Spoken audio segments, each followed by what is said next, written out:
Bob, the media's reporting of Posie Parker's visit continued to describe her as an anti-trans activist. What do you think mainstream Kiwis made of her brief visit to your country?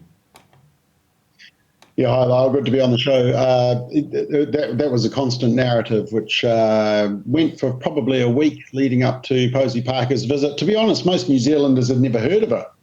And she was being brought over as an activist. She wanted basically to have a chance of free speech and speaking up on women's rights and concerns about safety. And one of the questions was, well, why did you hold it in a public place?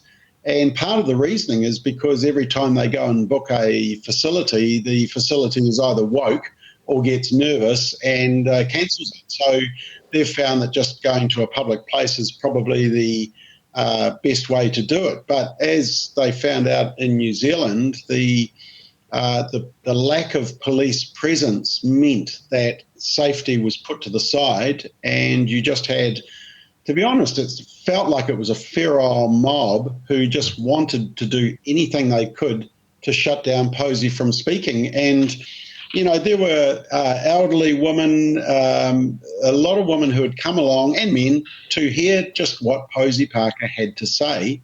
And they were just in the middle of this rugby scrum, which and they feared for their life. I mean, Posie Parker said she feared for her life, but I've spoken to others and heard testimony of others. You know, there were, I mean, what you just showed, that footage, actually was probably a bit more orderly. There were scuffles off to the side and punches thrown and assaults that were even worse, horrific to watch.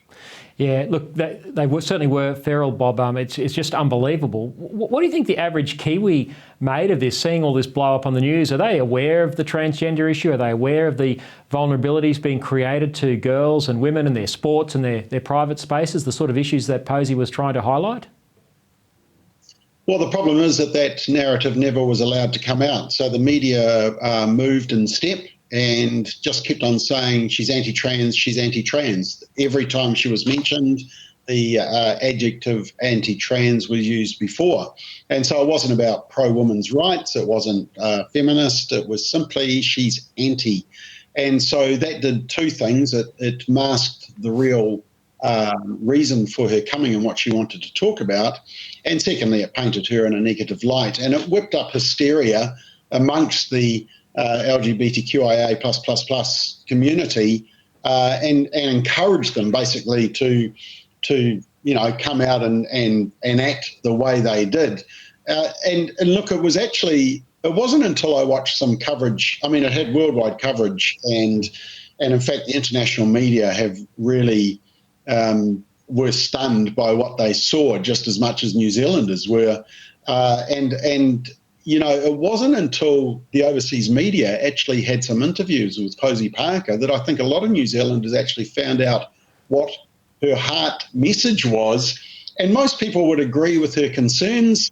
You know, they might not agree with 100%, but show me a speaker that we agree 100% with. I mean, even we disagree on some things, Lyle. So, you know, it's the ability to have this debate, but it was just the pro-trans community do not allow debate. They can't even handle a dissenting voice anymore. And it was a bit of a wake-up call to New Zealanders, to be honest. Actually, I think there was a bit of a tipping point